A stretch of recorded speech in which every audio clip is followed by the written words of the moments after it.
Bolt your windows. Lock your doors. Check your closets. Look under your bed. And then prepare yourself. For it's another episode of Dark Knight of the Podcast. Whoa!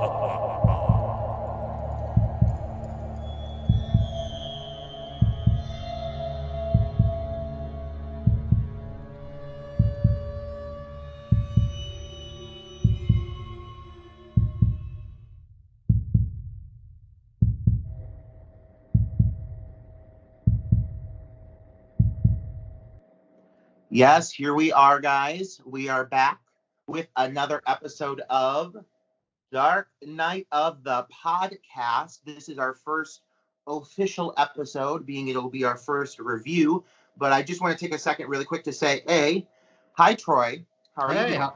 I'm great. How are you? I'm wonderful. I'm excited to jump into our first official episode because after our introductory episode, I felt a lot of love. I don't know about you, but I'm really thankful to everyone who tuned in and everyone who's already subscribed. You feeling what I'm feeling? Oh, absolutely. Yeah, I think it wasn't even an official episode. It was, like you said, it was just an introductory episode, and people seem to really, really dig it. So we appreciate that, and we are excited that you are going to hear this now, which is our first official episode. Yes. I'm so pumped because I feel like we were vibing. I was feeling it. And now I'm just ready to talk shop with you and get into our first official review, which is going to be of the 2004, I believe, 2004 indie gay horror slasher. I would say classic at this point just because it is held up and it is still known amongst the community. It's Hellbent. It is a gay slasher from 2004, and it is, I think, pretty pivotal within the genre, especially in the queer horror genre. It really kind of set a lot of landmarks in the sense of what we're trying to accomplish. Yeah. Absolutely, yes. So if you have not seen Hellbent, or if you have seen Hellbent, little synopsis for you. It deals with four queer friends who go out on Halloween night in, I believe it's West Hollywood, right? And there's a big old Halloween celebration every year in West Hollywood. And these four friends bump into this masked killer and end up antagonizing him by mooning him, which is kind of a funny scene. But anyways, in classic slasher form, the four friends are stalked and killed off during the Halloween festival. So it's a very straightforward slasher plot, directed by Paul Etheredge. Mm-hmm. So again, straightforward slasher flick. I don't think it makes any qualms about it being a slasher flick. Straightforward. I agree on that completely. I think at that time there were no queer slasher flicks I can think of, at least ones that were outwardly queer. So by all means, give us exactly what we expect from a slasher, but give it to me gay. And that's what they did. That's what they did, down to the design of the killer, who is very irrationally sexy, and really doesn't add anything to the plot other than the fact he's just so good to look at. But you know what? When you think of what slashers and horror in many ways represent, what they definitive trademarks of the genre, the over-sexualization of these characters. In some movies, I might be resistant to it. In this movie, considering when they made it and how groundbreaking it was at that time, I embrace it. I do. I love the fact that they're like they took the whole trope of the overly sexualized female, and they just put it on the dudes, because these are some hot guys. Yeah. Some real hot guys. And I'm going to be honest, in 2004, when I was a senior in high school and I was still learning about myself, Jake in this film. Oh, God. Brian Kirkwood. Yeah. He set my goal in life for the kind of man I want to be with in every way. One of the hottest guys I've ever seen on camera. So they did a really good job of casting likable guys in these roles, and even though they did overly sexualize them to a certain extent, I don't have a problem with it because I think they're pretty fleshed out and they're pretty likable nonetheless. Yeah, well, what's interesting about the film is, let's take it right to the beginning of the film, is the beginning of the film takes place at a lover's lane, a Yep. very cliched, kind of opening or setting for a horror film. Many films have used it. Final Yep. Exam opens that way. Mhm. Lover's Lane, the film, opens that way. But you have this very cliched concept of two characters at a lover's lane making out in a car. The killer shows up, and it just so happens that the two people making out in the car are two gay guys. So right away, you kind of know where the film is going and what it's attempting to do. And we sit here and talk about it being a groundbreaking film, which it very much is, because like you, I'm a huge horror fan, and I cannot really think of a film before this. At least kind of even though this is an indie film, it's kind of it was in blockbusters. It was kind of out there. I can't think of another film where all the characters are queer.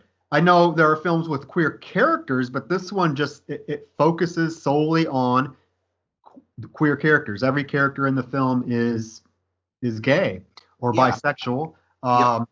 So that's interesting, but you kind of know right away what you're getting into with that opening scene, and it's kind of a really interesting scene. The killer shows up, and the two guys are going at it, and he happens to stick his head out the window and whack with the sickle.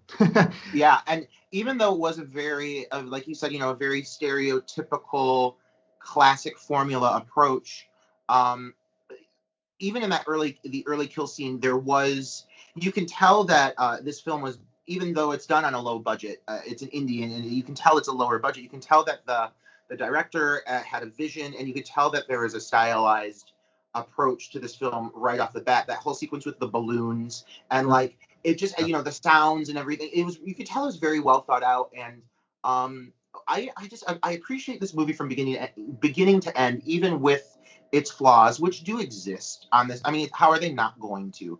But uh, one thing, like you're mentioning the characters, and you said all of the characters are queer, they're gay or bisexual. There's a few choices that they made in developing this story that, for the time, I thought were pretty progressive. I mean, it's already progressive being a gay slasher, but when I think of a lot of gay cinema, especially independent, a lot of times it focuses it's gay or it's lesbian, and that's what you get, and you don't get a lot of characters who fall in the middle of the spectrum. You don't get a lot of bisexual characters that really get explored. I almost feel like within the LGBTQ plus community, at times bisexual individuals are kind of like ostracized or outcast. Maybe it's because we feel we can't completely relate to them. I don't know, but I do feel that that is a breakdown of our community that does not get as much love and attention at times. And I love that the one character in this is right off the bat introduced as being bisexual and confident in himself. It was, I think, Chaz. Yeah, Chaz. Yep. And right off the bat, you're aware of it. He's very confident. He is accepted for who he is. I love that. And another character who has a journey in this that I thought was pretty impressive was, I think, is it Toby, the underwear model? Toby, yeah. I mean, we're probably going to jump all over the place with this instead of talking kind of like in a linear motion about the film, because, I mean, that's just, I think it's going to lend itself to this conversation. Yeah, Toby, that is a very interesting character, because the fact is that he, throughout the whole film, is dressed in drag. Mm-hmm. And what makes that interesting is the fact that he is this gorgeous underwear model.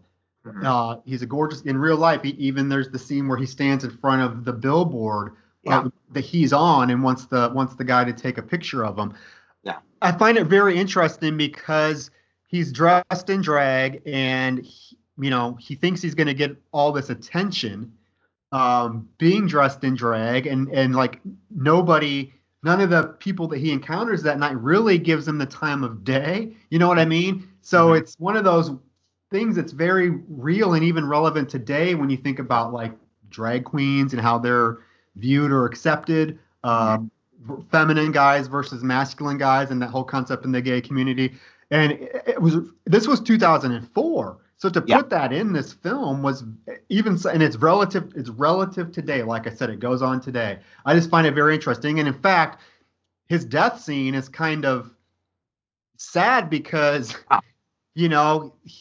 he could have easily lived. The killer didn't want anything to do with him because he was a drag queen. this killer is going after hot guys, collecting their heads, etc. Toby shows up, wants his attention. The killer looks at him, turns away from him. And it isn't until Toby tosses him his driver's license to show him, hey, look, I'm a good-looking guy, that the killer's like, oh, yeah, and there you go. So I feel like that's such a kind of deep touch to add to the film. Yeah, and kudos to them for, while they didn't explore it to the extreme, I think that stories do today. Mm-hmm. It did set a landmark, again, goal of delving into a very relevant topic, which is how we treat each other within our own community. Yes. Feminine men are often ostracized or criticized. We have such a mentality of perpetuating these masculine personalities, even though that may not be who we are. And it was sad. His whole storyline is very nuanced for being a film of this genre, Mm-hmm. a gay slasher.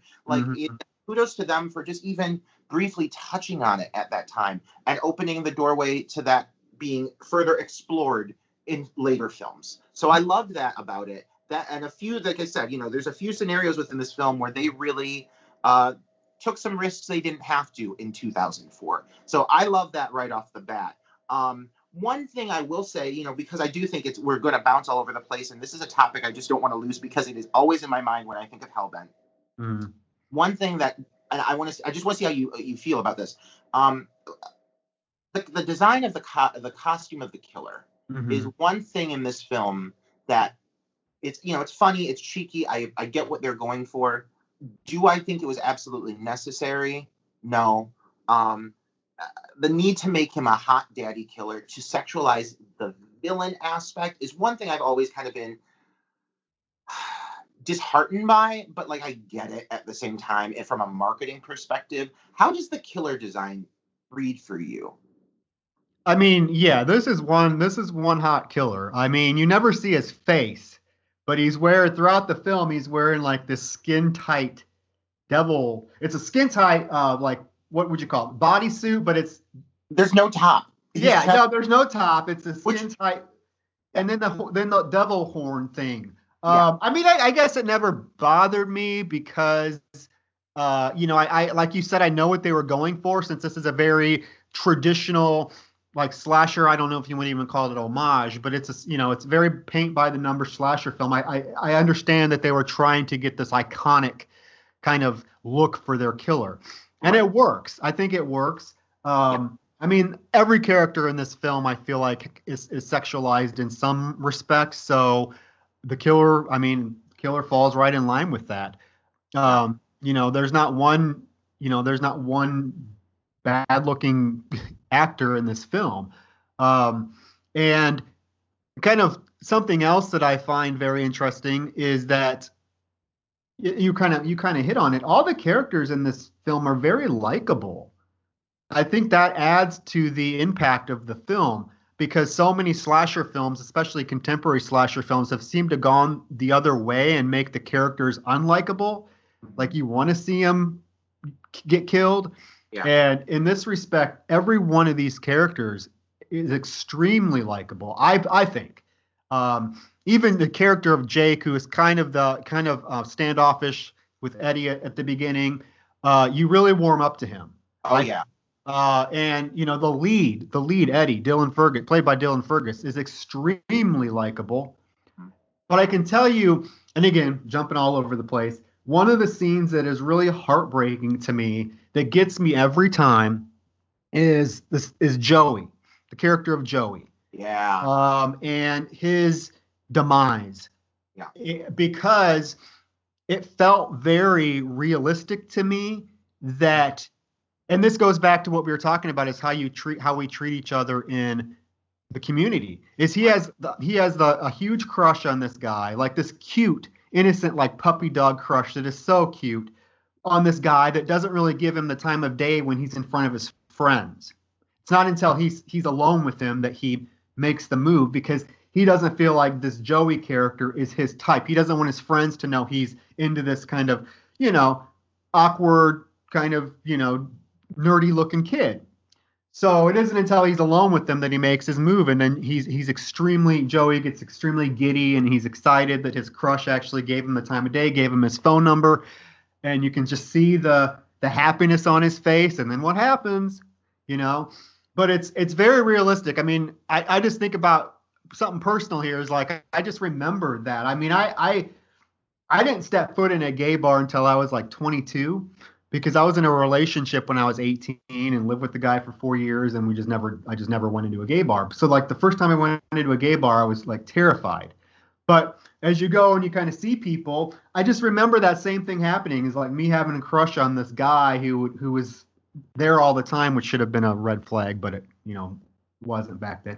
And he wouldn't give me the time of day until one day we were just, happened to meet up. He wasn't with his friends, and so that just, it gets to me. That scene really just hits home because it's very realistic.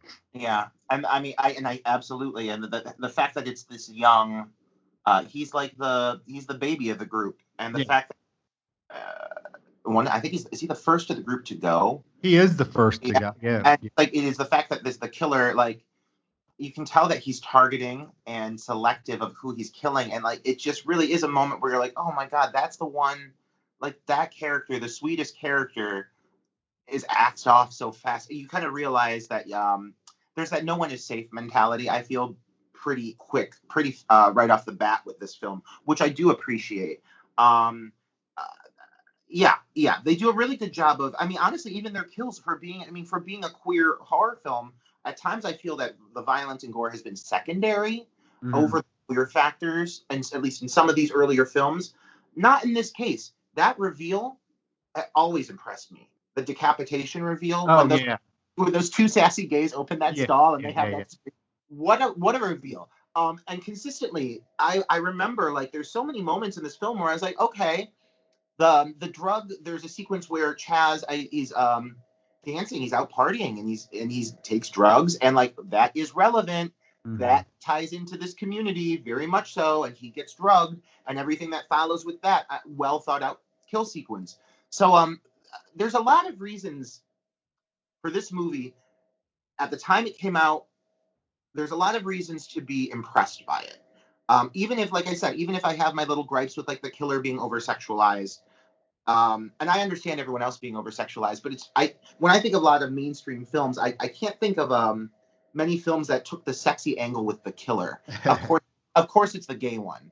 So I feel that's kind of a trope and kind of a stereotype, but does it work at the same time? Like, yeah, it does. Could they have done it without?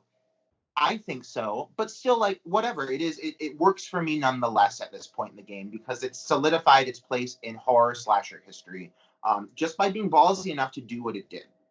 Well, just curious, because I'm just curious. What would you have preferred the killer look like or be dressed as, or just? I don't want to sit there necessarily and design my costume so much as just I would have challenged them to not over sexualized, just not make him sexualized. Yeah, because I do think that one trope and one stereotype I do get from a lot of these lower end queer films across the board, and it's not necessarily a bad thing because I like seeing naked dudes, but is the need to sexualize our community, and I just think that they pushed it in every possible angle.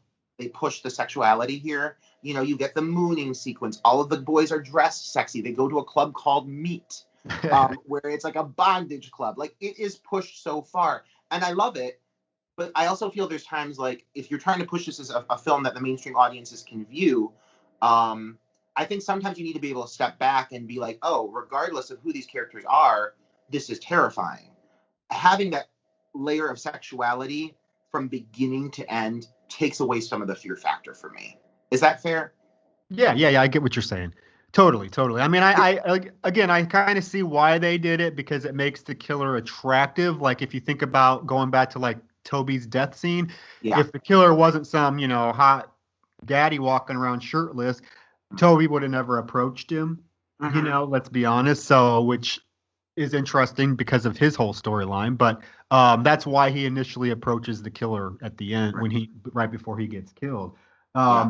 One thing about this film that's very impressive, again, with the low budget, I mean, it looks great, and the set design the set pieces are wonderful. Like they actually filmed during the whole Halloween parade. It looked like it was all realistic and everything was going on. And what really impressed me is the sound.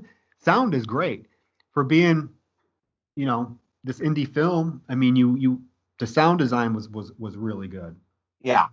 Yeah. I mean, honestly, technically across the board, it outdid my expectations. It looks and sounds a lot better than I think it should have, considering the budget. And even with the little gripes I'm presenting, I also have to I got to keep in mind the evolution in queer cinema from 2004 to 2020 is pretty astonishing. Mhm. And as much as I may have little criticisms here and there, I just want to acknowledge how far we have come since this time, and even the urge to sexualize or what have you certain characters. If you look at the movement in cinema in general in the last even 5-10 years, the body positivity movement and so forth, the need to have every character be a beautiful individual, that's not where cinema is heading outside of queer cinema. So this is something I need to step outside of this being Hellbent and just look at where film was at in 2004. And this is not just strictly a Hellbent thing. This is, I think, horror cinema in general. It's all progressed so much in the last few years. And so I do need to kind of lighten my criticisms on this movie, because it was very much a product of the time. Yes. And if you consider the time, it is still ahead of it. Oh, absolutely. Absolutely. I mean, yeah, this is a film, and I feel like I don't know. I mean, I don't know how well known this film is, kind of, to younger horror fans. I know it's kind of a staple with gay horror fans. I know probably most gay horror fans have seen this film, but I'm just kind of thinking of younger mainstream, audiences, if they're familiar with this film, because it's a post Scream slasher film that goes right back to the roots of the 80s slasher. I feel like tonally the film is very much in line with what you would see in the 80s.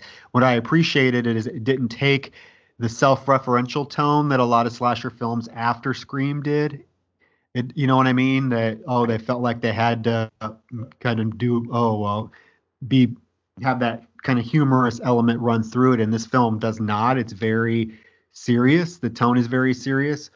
And the characters, like I said, the characters in this film are extremely likable, and that makes the film just that much more charming and endearing. I mean, even rewatching it, for this podcast, I was like, these are probably some of the most likable characters I've seen in a slasher film in a long, long time.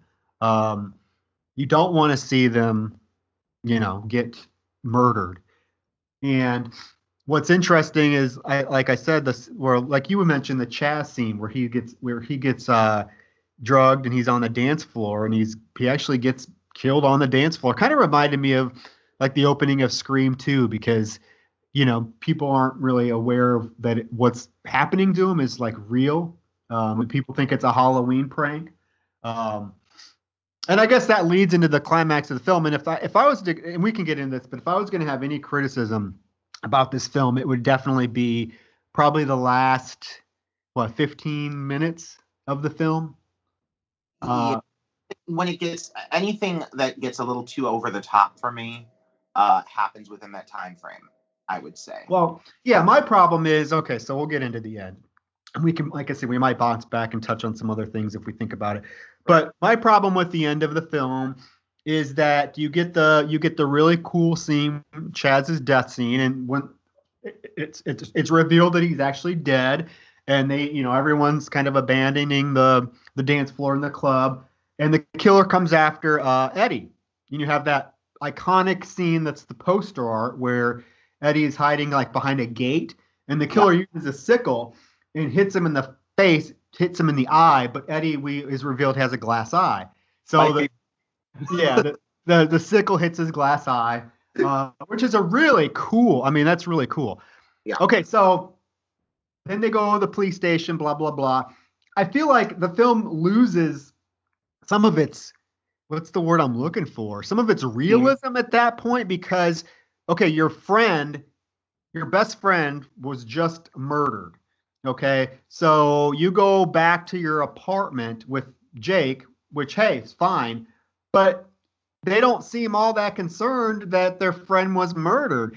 And then they're like, oh, well, they get in bed and they're kind of having that little, sexual rendezvous. And Jake handcuffs Eddie to the bed. And it's like, hey, you want to fuck me? And he goes to look for condoms. I'm like, okay, your friend was just murdered. Okay. And yeah, let's fuck. But we were out dancing and at a big old party all night. We're gonna go take a shower first if that's gonna happen. It just doesn't. It just I couldn't get over the fact that they don't seem too concerned that their friend was just decapitated in a club. Yeah, it almost feels to a certain extent like that ending bit was added on for like time to a certain extent. But because it definitely, like, the whole movie is built on a rather impressive production value, and then like it's restricted to like one location and it's his home, and it just kind of goes boom. But like I don't want to say there's moments even within that sequence that still work for me. It just you hit the nail on the head in the sense that I think it loses some of the emotional realism of how characters would process trauma. And should I really look for that from a gay slasher from 2004? No, but would I like that? Would I like a little more like nuance to that? Absolutely. At least these two characters, Jake and Eddie, are played by two skilled actors who they managed to transcend the material. I would say this is just a material issue, if anything. And kind of transcend beyond a few of these cheesier elements, and even like that glass eye reveal in concept on paper that should not work. The glass eye is absurd, but because this character is played like his emotional baggage that he has, the way that he's the character of Eddie is portrayed, his fear of like he's got that whole backstory with his father and his fear of like getting close to another man. Like I can touch on that, I can relate on that, and luckily these actors transcend beyond the material at times to make you care even when you don't necessarily feel like you should. So again, coming back to these actors being, I think, really what sets the tone for this film and why it works is because you luckily have a skilled cast of talent who are leading the material. I would totally I totally agree. The cast is great. They have good chemistry together. They all have really good chemistry. You really buy the fact that these are four friends. And Jake and Eddie's chemistry together is kind of electric once they get past Jake's standoffish attitude towards Eddie initially. I feel like their chemistry is certainly electric throughout the film. I love that ending just sort of bothered me because the film was going along so well, so realistic, and then it was painting the characters throughout the whole film as being very realistic, very relatable, and then you get to the end and it's like, oh well, our friend was decapitated, let's go have sex. I mean, it didn't ring very well. And then the silliness at the end where the very last shot with the killer with the glass eye in his mouth, that was kind of I was like, oh god. Where the killer, like, I think for me, at the end of the day, I'd say the killer himself is the one area that I would have maybe liked to have seen a different approach. But again, I've come to accept it for what it is. But yeah, a few of the choices made with the killer and what he does and how he responds to people, and honestly, the fact that it's a non-reveal. This is a film that took a lot of chances, being an LGBTQ slasher. To leave it with just an open-ended, like, who is the killer? I was disappointed. That was me. This is one film where I would have liked a conclusion. Well, I was wondering. That's one big question, and I'll ask you, and then how do you feel about? I mean, you just basically answered it, but it's one of those things that when I do hear people discuss this film or I do read about it, it's always mentioned that you don't know who the killer is. Like, it's never revealed who it is, what his motive is. None of that is ever discussed. It's not even ever hinted at, really. Exactly. You just know that this killer goes around cutting people's heads off. what's his motivation? We don't know. Who is it? We don't know. Is he gay? We don't know. We don't know anything about the killer. Nope. Perfect. I'm fine with that in a way that, because my favorite horror film of all time is Black Christmas. You never know who that killer is. You get a hint at what his motivation might be, but you just never know who it is. And I don't know. For some people, that's a problem. For me, it's one of those things that makes it maybe a little bit more creepy or effective, that you just have this madman going around killing people. And it reminded me kind of the 80s slasher Final Exam, where you have this killer who's not even in a costume. This killer's unmasked throughout the whole film, killing people on the college campus. You don't know who it is. You don't know why. You don't know anything about it. And sometimes I feel like that works.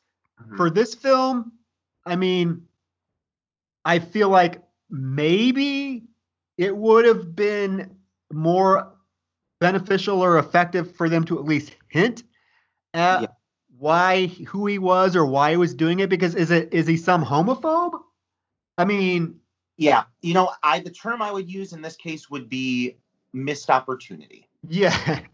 Honestly, it's because, and I hear you, man. I do. I there's plenty of films I love that do the open-ended. You don't know who done it. And I was honestly even going to say bringing up Black Christmas, the original Black Christmas would have been one I'd throw out. You never know, but you assume. Yeah. Because they lay out some really nicely placed, not even like red herrings, but like the phone calls and things like that. Oh yeah. Yeah. He is present. Billy is omnipresent from the beginning, and in your gut that that's tied into it. This one, you don't get any red herrings, you don't get any hints. You just got this guy from the beginning, this sexy fucking daddy in this skin tight leather suit with a sickle, killing gays. And do I necessarily need to have it be revealed that Jake was the killer or something? No. But what I do want to know is, what is the intention? What is the motivation? Because that is, with this being the film it is, there is plenty of room to explore that. And I do think, again, in the sense of the material being areas where the independent material kind of breaks through, there's focus placed on a lot of these characters and a lot of their sexuality and a lot of that, where I would have loved to have seen the core intention behind why these characters are the ones that are being focused on and killed. I mean, it's literally just that they're pretty and there's nothing more. Like, that's it. This is a groundbreaking LGBTQ slasher. Give me a little bit more. That's one thing I do wish this film offered, was more insight as to the what and the why and the who of who's behind that mask. Yeah. I totally understand that completely, because it really, being a gay themed slasher film, like I said, you have lots of thoughts running through your mind about what could be motivating this killer. Is it, like I said, is he gay? Is it some closet case that can't come to terms with his sexuality? Was he? Who knows? I mean, it's just so weird that, why is he focusing on gay guys? Because that's all he's killing in the film. And, you kind of get, I mean, and it isn't even that revealing. The only motivation you ever get with regards to the killer in the entire film is at the beginning, when the four friends are walking through the woods and they see him, and they moon him. And so them mooning him becomes his motivation for stalking him the rest of the night and killing. I don't know. It just, like I said, there should have been something, just a little hint. And actually, bouncing off of that, I'm very surprised that this film never had a sequel. Yeah. I mean, it was left wide open, and I just kind of wonder what happened, if it was ever discussed, because I feel like this film, at least now, I feel like it had to have some success. I mean, it's a pretty well-known slasher film in some respects, especially in the gay community. So I'm wondering if a sequel was ever discussed, why it never came to fruition. I mean, I guess there's a lot of reasons, but this is definitely one of those films that is ripe for a sequel, because obviously at the end the killer is still alive. So it's just weird that they never.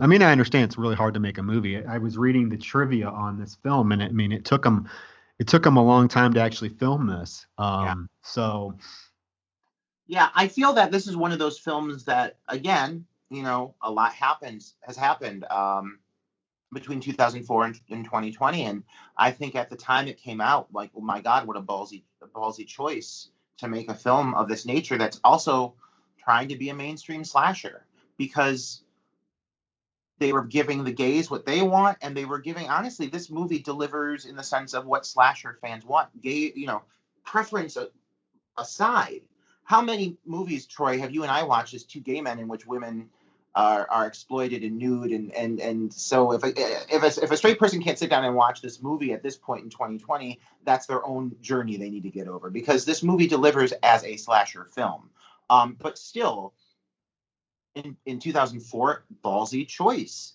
and not necessarily easy to market, but it still did find its success in its own right. And I do feel if there was ever a time to capitalize on that and bring this film back into the spotlight, it is right now. Because I think they could do things with this material, and a sequel. They could delve in so much deeper, because they don't have to be scared of doing so. I think it would be embraced, it would be accepted in a way that it would never have been accepted in 2004.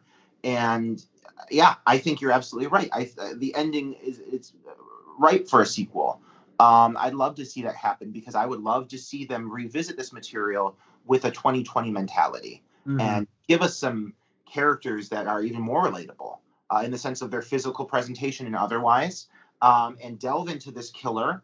I don't mind, I don't mind ending a movie knowing a little bit about the killer if the sequel is presented in a way that it'll explain it to me. So if you give me the answers I'm waiting for, I'll eat my fucking words on that killer, but I would love to see this revisited. I would like to see these characters come back, the ones that can, because God, they're hot. And yeah, man, now's the time. So I stand with you on that. I think at the end of the day, criticisms aside, this film delivers exactly what it was intending to deliver to its audience, its fan base, and then some. I think it outdid my expectations, even now, looking back on it. What an entertaining film. yeah, it's gritty, it's ballsy, it's well done, it's well acted. You're going to care about the characters.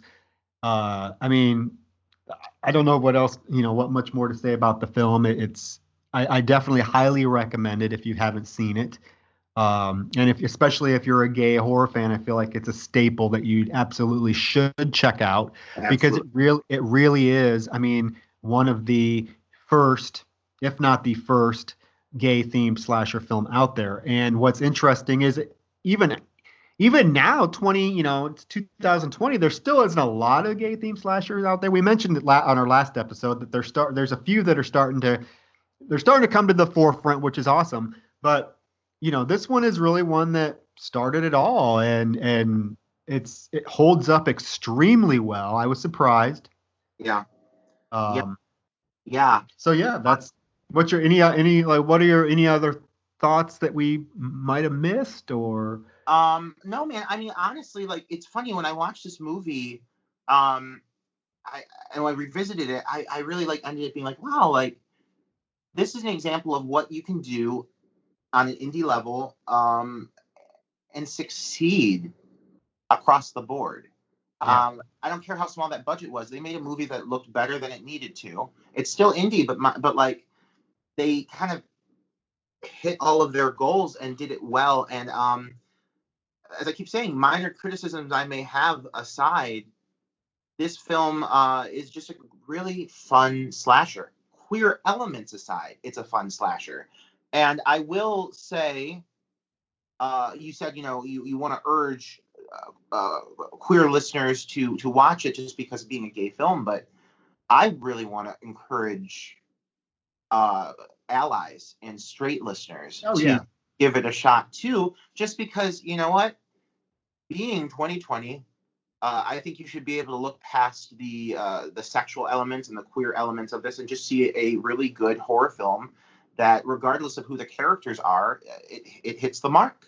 And there's some great gore, and there's some fun scares, and it's well paced, and the characters are well fleshed out. Yeah, across the board, man. it's really impressive what these guys managed to do. And just really quick, going off what you said about the other gay slashers, there are not many, but they are trickling out one by one. Yes. And love seeing this, and I love encouraging you to delve into that more, and our friends to delve in that more. And we talked a little bit about Killer Unicorn, which our friend Chris Jenner is in, and I want to acknowledge that one more time, just because we're talking about the gay slasher. I want to keep these fresh in people's minds, and I do want to acknowledge that Death Drop Gorgeous is having its digital premiere on Saturday the 25th. Those boys have worked hard in that movie, and it's finally going to be viewable. I think tickets are still available for their digital premiere, so go to their Facebook page, because I want to see these other queer filmmakers have a chance to get their work out there. Yeah, and digital premieres seem to be all the rage now with COVID. So I know you mentioned you were looking into one for Rebirth, and Yep. I'm actually doing the same thing for Teacher Shortage, just trying to figure out how, to get how to get the people that want to see it to be able to see it without, now with COVID, it's kind of hard to say, oh, I'm going to show it in the theater now. So Right. yeah, so that should be something interesting to kind of keep an eye out for. Definitely check out our Death Drop Gorgeous. I think you'd have a lot of fun with that one as well. But anyways, Hellbent, highly recommended for me, for sure. Yep. I really enjoyed watching it this time around. Like I said, it holds up very well. The characters, again, very few death scenes. This might make me sound like, I don't know, soulless or something, but very few death scenes in films usually affect me, but I always get bothered by poor Joey's death, because he has such that flash of joy that you can relate to as a kind of a young gay that's, just putting himself out there. And then, it is kind of shocking that he's the first one to go, but yeah, it's a good movie. Yeah, Check man. it out. I agree across the board. So that was Hellbent. We got one done. Hopefully, we'll get in our groove. I feel we're still, keep in mind, we're still new at this. We'll get in our groove. Roger got their groove back. Yeah, we just want to make this more conversational and just kind of bantering back and forth with each other about our films, about these films that we select. Yeah. So hopefully you will get a kick out of it, agree with what we're saying, disagree with what we're saying. We just want you to listen. Yeah. And if you dig what we're doing, give us a 5-star rating on iTunes. Yay, that helps. Yeah, or comment, or leave a comment on our Facebook page. We just want to make sure that we want to make sure we're giving the listeners material that resonates with them, and that we're touching on films that you guys enjoy. And if you're not familiar with them, at least we're introducing you to material that you come to enjoy. And if you guys have suggestions on films, yes, please, send us suggestions through our Facebook page. Well, I guess we can reveal what film we are going to discuss next episode. Please reveal. Yeah, because it's my pick, and Roger then will get to pick for the next 2 episodes, and then hopefully we'll get some of your requests as well, because we do want to cover films that you're interested in hearing. Oh, I know what I was going to say that I couldn't remember. I guess we should have kind of made this disclaimer at the beginning of the podcast, but we will be spoiling these films. Sorry. But that should be assumed, right? I don't know. But yeah. Anyway. If they don't know, now they know. Yeah. Okay, so the film that we will be discussing our next episode is the 1998 post-Scream slasher film, The Clown at Midnight, starring Margot Kidder. Oh, we love her. An Academy Award winner, Christopher Plummer. And this film is, we'll talk about it with our next episode, but it also has kind of a little gay element to it, because there's a gay character in the film. So, yeah. But yeah, that's what we'll be discussing with our next episode. So if you haven't seen it, watch it between now and then and see if you agree with what we say about it. Yeah. Let me tell you, if there's one thing I got a weakness for, it's a Margot Kidder. Oh, God, yeah. I love her. I can't get enough of Margot Kidder. So this is going to be great. I can't wait. And what a fun title for number 2. Yes, it's one that I haven't seen covered. So I'm really excited to do it. Yeah. And my dogs are barking again. I don't know who keeps knocking at my door, but please stop. All those boys. Boys. Probably a line of them, but sorry for the dogs in the background. I literally have myself barricaded in a closet to avoid noise, and yeah, so apparently that didn't work out too well. This is podcast on a zero budget, everybody. Yeah, Low budget podcast. We will improve, we promise. Yeah. Okay. Right, So yeah, man. that's it. Yeah, this was 5 minutes. guys. Let us know what you're thinking. Don't forget to leave us some love. 5-star review it. And we will be back in a week or 2 with this brand new entry. Yeah, Tuare? Absolutely. Awesome. So yeah, thank you for tuning in. Thank you all. You guys have a good one.